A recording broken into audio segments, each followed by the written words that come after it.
I'll be the first to admit, this one got by me for a minute. In yesterday's video, I made the statement that I thought perhaps it seemed like there was some good news going on over at Twitter with Elon Musk purchasing the platform, and all of a sudden, conservative outlets and profiles getting more followers, but now I see what they're really doing. It's a subtle game, and in today's video, I'm going to point this out for you. They're trying to shift the conversation. They're trying to change the narrative away from states' rights and put the entire discussion back into a framework of the nation as a whole, America. You see, they can't have any more Ron DeSantis's running around. For the last year and a half, the former president, on the left here, has been very silent regarding what's been going on in Florida with Governor Ron DeSantis. And many people think, well, gosh, you'd think they'd be friends. They're really not. And now this issue with Musk buying Twitter, but Trump not coming back to Twitter. He's come out in a statement and said he's not going to. He's going to be participating in this Truth Social thing. But the funny thing about Truth Social is you can't use it on a computer. You can only get it for your phone. Now, I can use Instagram, Twitter, Facebook, YouTube, all on my computer. But Truth Social has a waiting list, meaning they're picking and choosing who can get on it. But you can't use it on a computer. I thought that was very suspicious, but this is what they're trying to do. They can't have you believing in states' rights. And make no mistake, it's not lost on the people in Washington, D.C., what's going on in Florida. They're terrified this is going to catch on. This idea that states can govern themselves and it will make a real difference in the lives of people. They can't have that. They have to shift the conversation back to the national stage. They've already started to refer to Governor DeSantis as America's governor, and they hate this. The folks that think we should just be one big America nation and, well, states are okay and they can kind of govern whatever, but no, that's not what the founding fathers intended.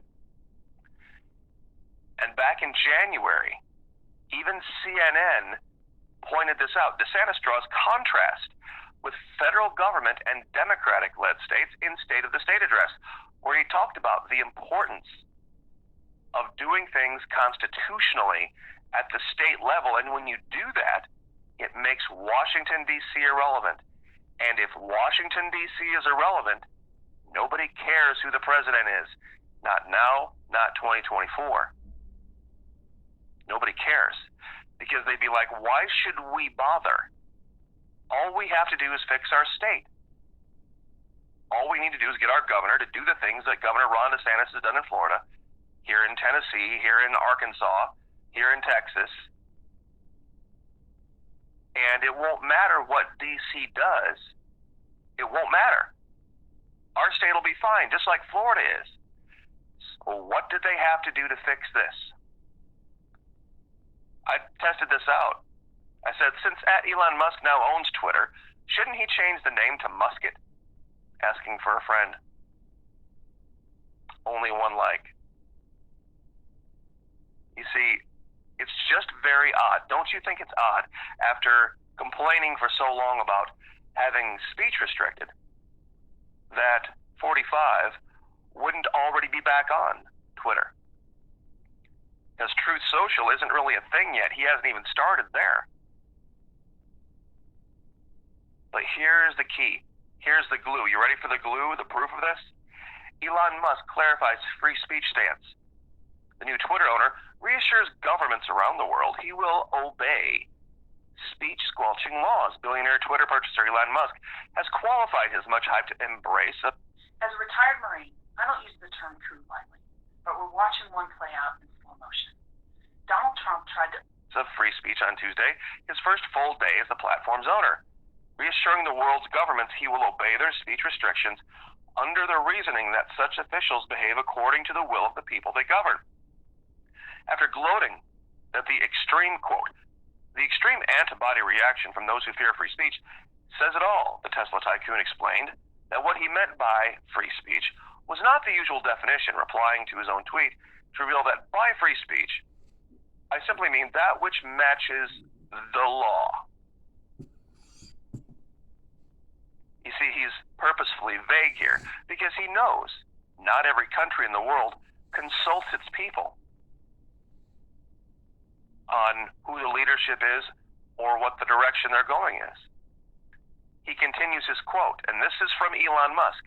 If people want less free speech, they will ask government to pass laws to that effect.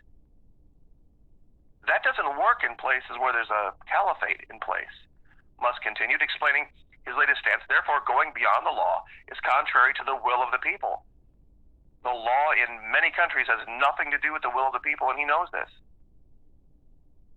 While the billionaire did not explain which country's laws he planned to respect, he was reminded of a recent set of regulations passed in Europe under the name the Digital Services Act, which aims to force social network platforms to police their content much more aggressively, revealing their proprietary algorithms to regulators and explaining how they are working to better comply with EU rules on hate speech and misinformation. EU Commissioner for the Internal Market Thierry Breton declared that Musk would have to follow Europe's strict new rules or face heavy fines or even a continental ban, telling the Financial Times that Musk was welcome, but these are our rules. It's not your rules which will apply here. Musk's Tuesday comments represented a significant step back from his claims the previous day that, quote, free speech is the bedrock of a functioning democracy, and his description of himself as a free speech absolutist. The SpaceX founder purchased Twitter for $44 billion. Everybody knows the story. Free speech wing of the Free Speech Party, blah, blah, blah, blah, blah.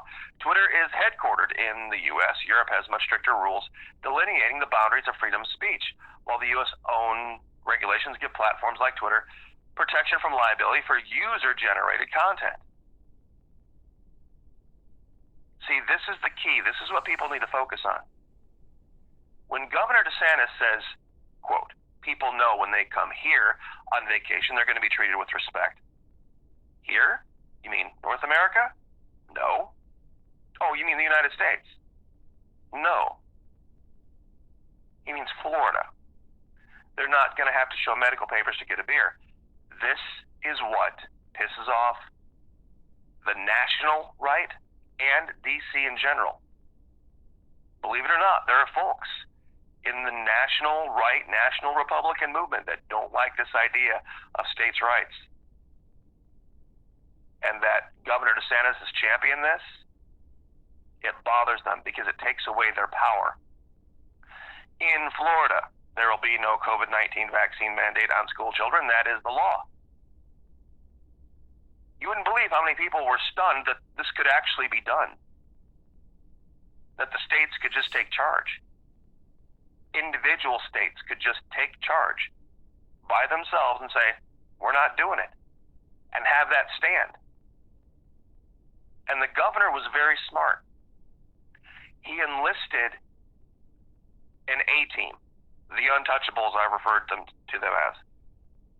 And he's referenced our House of Representatives, our state Senate, our Florida Supreme Court, the First Lady, the President of the Senate, the Lieutenant Governor, the Attorney General Ashley Moody, the Secretary of State Laurel Lee, CFO Jimmy Patronis, Speaker of the House Sprowls. He's brought up all these people, Joseph Ladapo, our Chief Health Officer. All these different people as a team, but a state-focused and state-functioning team. This is what DC is terrified of. People need to be taught why America was founded, what the principles that made our country unique were. States' rights were those principles. They need to be taught that our rights do not come from government, they come from God. See, DC can't have this. Did you ever wonder why